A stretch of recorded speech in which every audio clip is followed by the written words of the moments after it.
On August 15th, 2025, 28-year-old physical education teacher Vinicius Moutinho de Paula stopped answering calls. He had finished work, completed his deliveries, and sent his mother a short message saying he was heading home. When hours passed without contact, his family grew uneasy. By morning, their worry had turned to fear. Vinicius was reliable. He never ignored his parents, and he never disappeared overnight. His father and brothers drove through the streets of São Paulo, searching parking lots, gyms, and stores where he sometimes dropped packages. His phone was off. Hospitals and clinics had no record of him.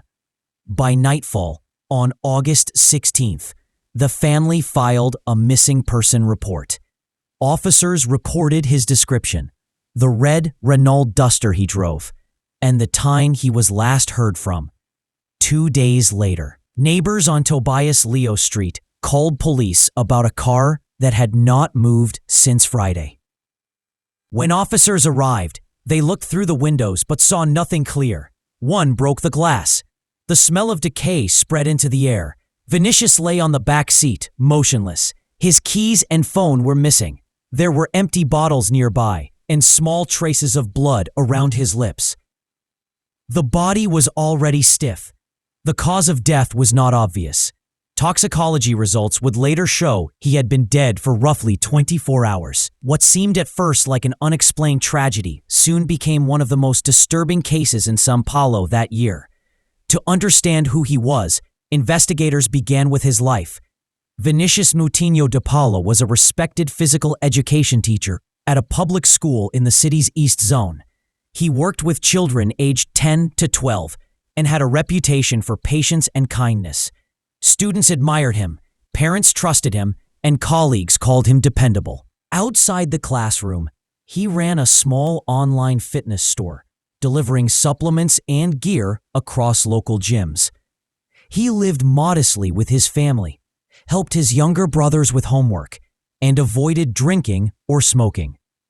His dream was to open a low-cost gym so young people could train safely without expensive memberships. Everything about him suggested balance, routine, and discipline.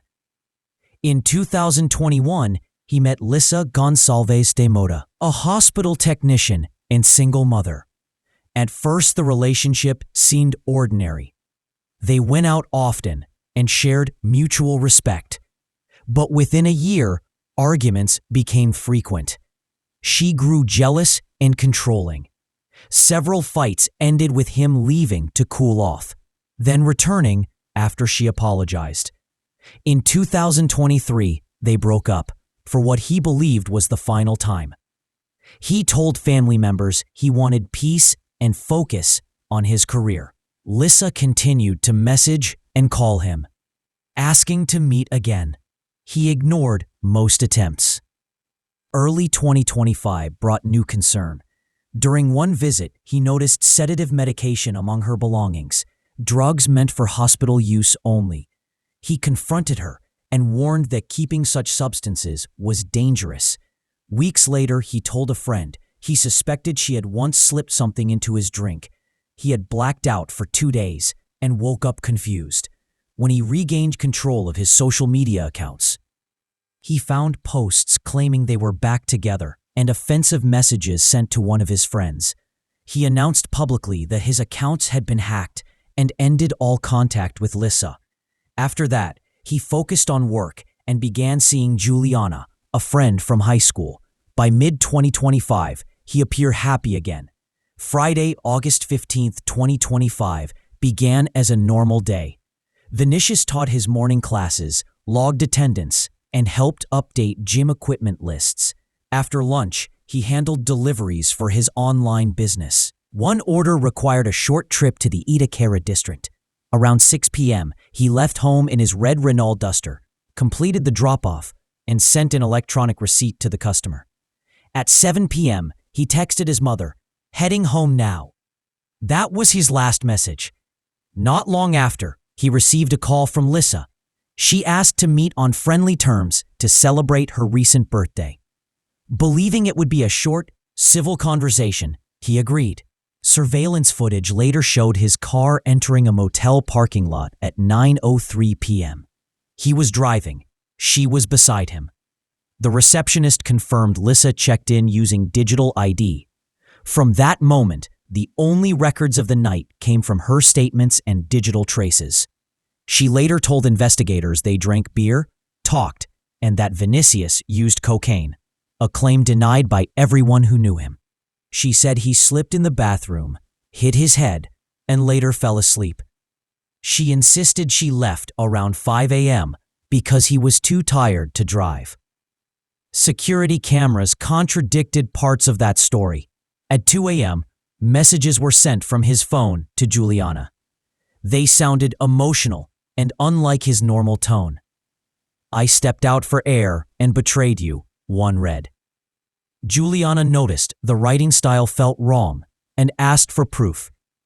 No reply came. At 5:35 a.m., the motel cameras showed the red Renault Duster leaving. Only one person was visible behind the wheel, a woman matching Lissa's description. The car appeared later parked on Tobias Leo Street, where police would find it 2 days afterward.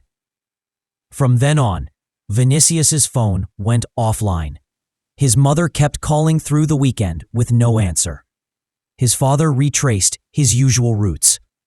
When the police finally located the vehicle, they informed the family. Inside were empty beer bottles, but nothing that explained the sudden death of a healthy young man. Detectives reviewed the motel footage and questioned Lissa. In her first statement, she said she had seen him only briefly and left before midnight. Hours later, she changed her version, saying she stayed until morning. Asked where he dropped her off, she hesitated, first claiming near the Dom Bosco station, then admitting she couldn't remember the street. When asked how she returned home, she said by Uber, but could not show the ride record, explaining that she lost her phone that same day and had bought a new one. Her answers raised immediate suspicion. The Moutinho family recorded another conversation with her. In that audio, she gave yet another sequence of events and different times. The inconsistencies became evidence.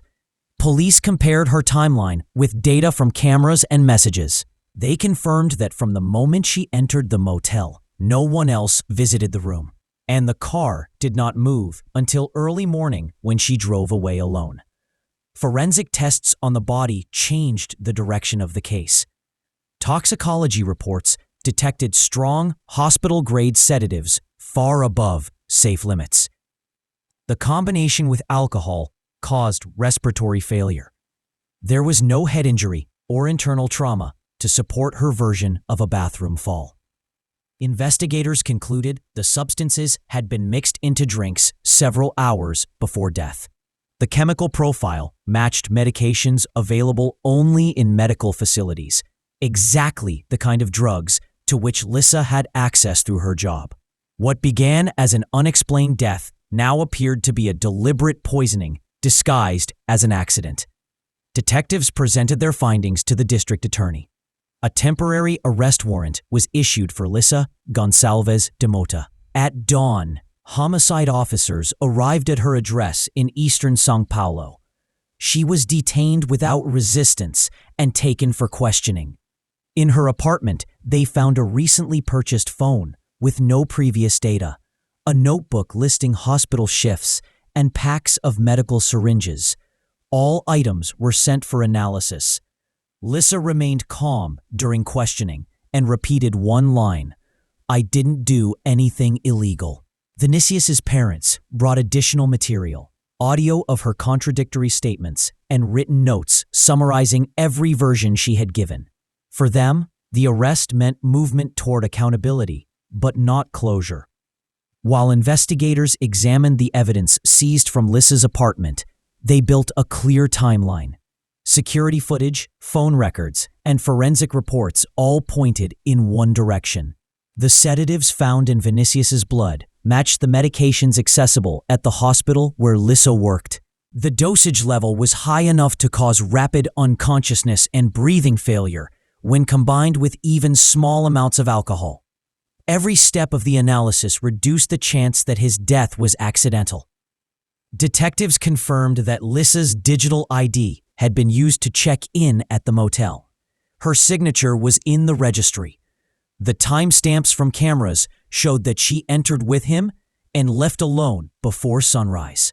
There was no sign that he ever left the building alive. The data from the phone towers proved that Vinicius's device stayed in the same area until it was turned off around 5:30 that morning. Lissa's phone, though allegedly lost, connected briefly to the same tower minutes before the car was seen leaving. The pattern told the story the suspect refused to admit. At the homicide division, investigators interviewed colleagues from the hospital. They confirmed she had knowledge of controlled substances and worked in units where sedatives were stocked. Some co-workers mentioned she had requested additional medication under vague justifications. None imagined she would misuse it, but the coincidence was striking. The prosecution added these statements to the case file as supporting evidence of access and intent. The family's recorded audio further undermined her credibility. Each version of her timeline contradicted the next. In one, she said she left at midnight. In another, at 8 a.m. The police compared her own words against timestamps and concluded that her story shifted each time new information surfaced publicly. The inconsistency became one of the strongest elements for the prosecutor. With the arrest completed, investigators submitted a comprehensive report to the district attorney. It included the forensic analysis, toxicology data, call records, and the full reconstruction of the final 24 hours of Vinicius's life. The DA's office classified the death as intentional homicide with aggravating factors, use of restricted medical substances, and concealment of the victim. A judge authorized continued detention pending trial. For the Moutinho family, the confirmation brought both relief and renewed pain. They attended the first court session, sitting quietly as evidence was summarized. Photographs from the motel, autopsy documentation, and chemical analysis charts were shown. None of them spoke to reporters. Their only request was that the proceedings remain transparent and complete. Teachers at the school where Vinicius worked organized a memorial day. Students wrote letters to his parents describing how he had helped them gain confidence in sports and schoolwork. His classroom desk was decorated with a small framed photo and flowers. The education department issued a statement recognizing his contribution to the community. Local newspapers ran brief articles describing the ongoing case, but the family avoided interviews to prevent speculation. Meanwhile, Lisa maintained silence. During formal questioning, she repeated that she had done nothing illegal and that Vinicius's death had been an accident. Her lawyer argued that the drugs could have been consumed voluntarily, but no evidence supported that claim. There were no prescriptions, purchases, or messages indicating he had access to such medication. Every known aspect of his life contradicted the idea that he would use hospital sedatives recreationally. Investigators traced the origin of the medication. Pharmacy logs from the hospital revealed small quantities missing from inventory during shifts when Lisa was present.